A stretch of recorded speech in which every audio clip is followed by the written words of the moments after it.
आज की इस वीडियो के अंदर हम बात कर रहे हैं डिक्सन टेक्नोलॉजी से जुड़ी कुछ इंपॉर्टेंट अपडेट के बारे में। और ये अपडेट बिजनेस से जुड़ी हुई कंपनी के बारे में है। तो ऐसे में बिजनेस से जुड़ी ये अपडेट डिक्सन टेक्नोलॉजी के इन्वेस्टर के लिए काफ़ी इंपॉर्टेंट हो सकती है।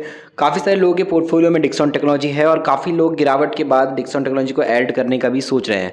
तो ऐसे में डिक्सन को लेकर कोई एडवाइस नहीं है कि स्टॉक को खरीद लो आप, ऐसा कुछ नहीं है। मार्केट के बेसिस पे जो इंपॉर्टेंट डेटा है, जो खबरें बाजार में चल रही हैं, पिछला भी मार्केट के हिसाब से 2-4 दिन के अंदर जो भी इंपॉर्टेंट अपडेट आई है, ये सारी 2-4 दिन की जो अपडेट है उसको हम कवर करेंगे। और मार्केट वाइज कंपनी का क्या प्लान है, कितना पैसा खर्चा कर रही है, कौन से बिजनेस में कितना इन्वेस्ट कर रही है, वो सारी बातों को इस वीडियो में समझने वाले हैं। तो कंपनी यहाँ पे जो नए प्लांट है उसके अंदर फोकस करेगी मैन्युफैक्चरिंग के बेस पे। लैपटॉप हो गए, सर्वर्स और जो एसएसडी है उसके बेसिस पे काम यहाँ पे कंपनी करने वाली है। तो जो अतुल बी लाल है, जो वाइस चेयरमैन और मैनेजिंग डायरेक्टर है डिक्सन टेक्नोलॉजी के, मार्केट के बेस पे उन्होंने काफ़ी सारी बातें, अभी बात की जाए तो 2 दिन पहले ही कुछ इंटरव्यू के अंदर बताया था और काफ़ी सारी चीज़ें मार्केट में मीडिया के सामने लाई थी कंपनी के प्लान के बारे में। और कंपनी ने बताया था किस तरीके से जो कंपनी है ये प्लांट के जरिए अपना जो अप्रैल, यहाँ पर आप देख पाओगे कि कंपनी का जो प्लांट है वो मार्केट के हिसाब से अप्रैल और मई के हिसाब से जो है कंपनी यहाँ पे कुछ प्लांट के हिसाब से चीज़ें करेगी और उस हिसाब से जो कंपनी अपने रेवेन्यू को डबल करेगी। यहाँ पे कंपनी का फोकस रहेगा ग्रोथ के लिए, नए प्लांट में कैपेसिटी इंक्रीज करने का और ग्रो करने का। क्योंकि अभी मार्केट के हिसाब से बात की तो लास्ट ईयर कंपनी ने बात की तो ऑलमोस्ट 18,000 करोड़ के आसपास का रेवेन्यू उस हिसाब से किया। तो यहाँ पे कंपनी इसको डबल करना चाहती है ग्रोथ के हिसाब से। और उत्तर प्रदेश के हिसाब से देखा जाए या फिर उत्तराखंड हो गया या आंध्र प्रदेश हो गया, तमिलनाडु हो गया, ये जो नेक्स्ट डेस्टिनेशन है वो नज़र आ रहा है। तो उन्होंने बताया कि कैसे इनका नया टारगेट जो है अब उत्तर प्रदेश है, उत्तराखंड है और आंध्र प्रदेश है, तमिलनाडु, इन सब पे अपनी निगाहें गड़ा के डिक्सन टेक्नोलॉजी बैठा हुआ है। यहाँ पे अपने बिजनेस को एक्सपेंड करना चाहता है और इसी के चलते बात की जाए तो ऑलमोस्ट ये रेडी भी हो गया इनका प्लान्स। आप देखो कैंपस जो है इनका ऑलमोस्ट रेडी हो गया है। फर्स्ट फेज में जो है यहाँ पर इन्वेस्टमेंट जो करेंगे ये 200 से 250-300 करोड़ के आसपास की रहने वाली है। बट फाइनली जो यहाँ पे जो कमिटेड नज़र आ रहे हैं, जो कंपनी ने बोला है, जो फाइनली मार्केट के हिसाब से अमाउंट रहेगा वो 1000 करोड़ के आसपास का है, जो कि 3 साल के अंदर। तो 3 साल में कंपनी 1000 करोड़ का खर्चा करने वाली है। और इसके चलते जो यहाँ पर जो इवेंट है चेन्नई के अंदर मंगलवार के हिसाब से, तो उसमें भी हमको ये अपडेट नजर आई थी। तो यहाँ पर मार्केट के हिसाब से बात की जाए तो इन्वेस्टमेंट काफ़ी बड़ा कंपनी हेविली तरीके से करने वाली है अपना सेटअप करने के लिए कैंपस के बेस पे। मैन्युफैक्चरिंग के हिसाब से बात की जाए तो यहाँ पर ऑलमोस्ट 3 to 4 मिलियन लैपटॉप की बात कही जा रही है। मतलब बात करके हिसाब से 40 लाख लैपटॉप की मैन्युफैक्चरिंग की बात चल रही है। और मैन्युफैक्चरिंग के हिसाब से सर्वर्स की बात करें और जो बैकवर्ड इंटीग्रेशन की बात करें, इस पर काम चल रहा है इनका।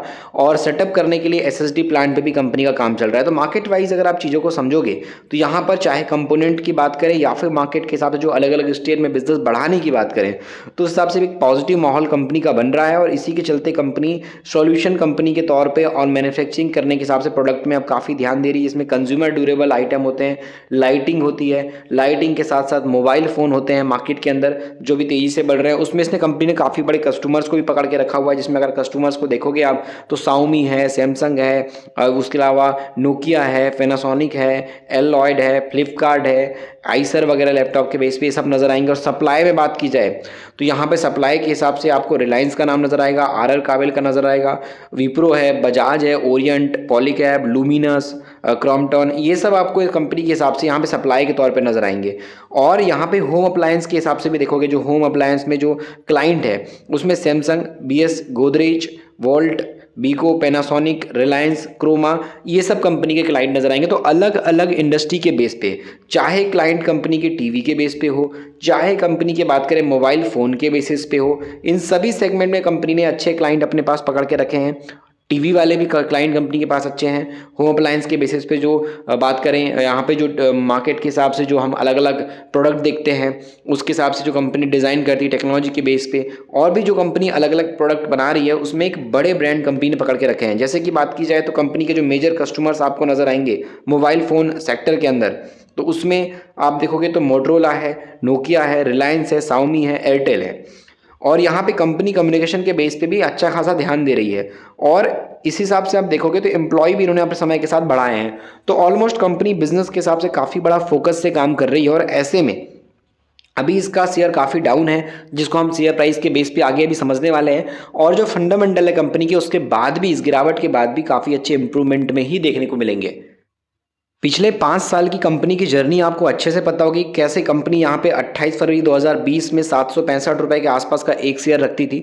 आज इसी कंपनी का शेयर बढ़ते बढ़ते 10,000 को क्रॉस हुआ। 10,000 के लेवल को क्रॉस करने के बाद कंपनी ने 20,000 रुपए के लेवल को भी टच करने की कोशिश की। तो इन्वेस्टर का जो पैसा है वो अगर आप समझोगे तो बहुत तेजी से बढ़ा है, और किस हद तक बढ़ा है वो आप सोच सकते हो। अगर ये 765 7650 भी होता है तो भी 10 गुना ग्रोथ होती है, और इस हिसाब से तो यहाँ पर कंपनी ने 10 गुना ग्रोथ नहीं की है। कंपनी ने लगभग बात की जाए तो यहाँ पर जो ग्रोथ की है वो 20 से 25 गुना के आसपास की है। तो इन्वेस्टर ने जो पैसा है इस कंपनी से काफ़ी बड़ा कमाया है, काफ़ी मोटा पैसा कमाया है।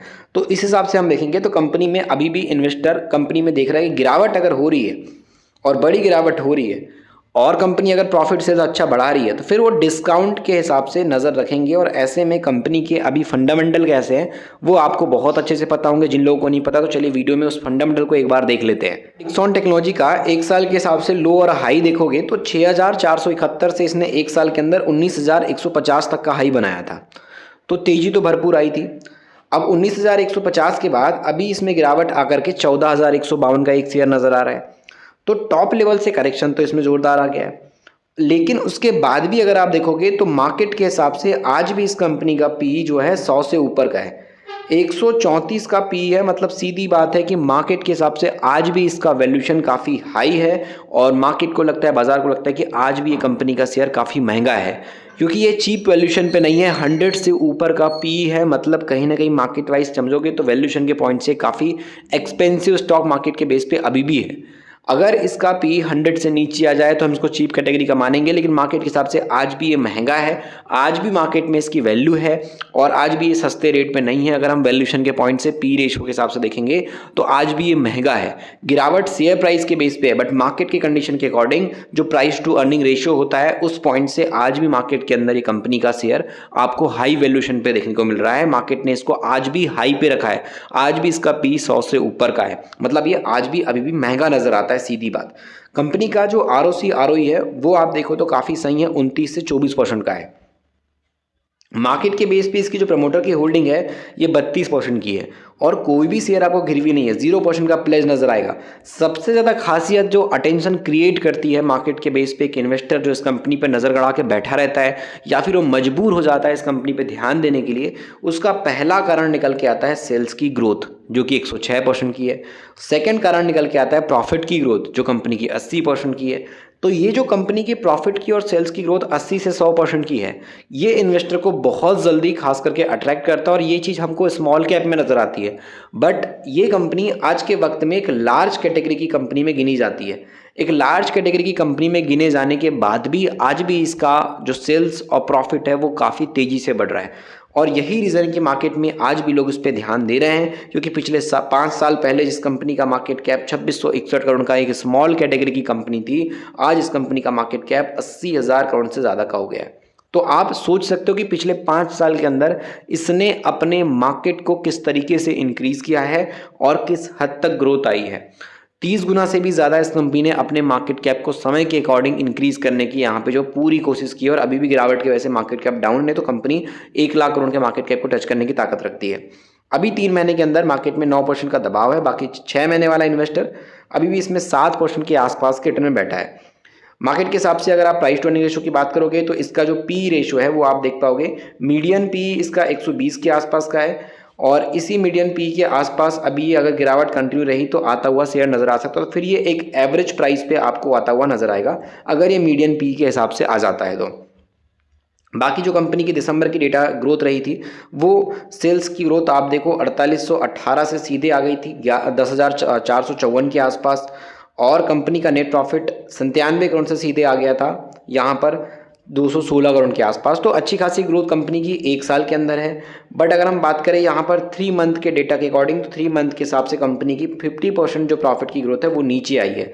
ईयरली बेस पे बढ़ी है, बट 3 महीने के हिसाब से ग्रोथ इसमें डाउन है।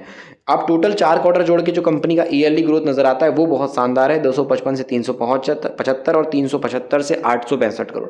तो यहाँ पर जो ग्रोथ है यही कंपनी के तेजी का कारण है, और इसी वजह से शेयर होल्डिंग के डेटा को अगर आप देखते हो तो यहाँ पर आपको नजर आएगा कि अभी भी इसके अंदर जो है एफआईएस कोई कमी नहीं कर रहा है, अच्छी खासी खरीदारी कर रहा है। डीआईएस की होल्डिंग समय के साथ घटी है और इसी कारण गिरावट भी नजर आई है, बट एफआईएस का पैसा समय के साथ लगा है। तो ऐसे पॉइंट पे डिक्सॉन के बारे में आपकी क्या राय है? मार्केट के हिसाब से क्या ये आगे ग्रो कर पाएगा या ऑलरेडी बहुत महंगा हो गया है, कंपनी की ग्रोथ आगे बढ़ पाएगी नहीं बढ़ पाएगी, वो चीज़ भी आप अपने हिसाब से शेयर कर सकते हो।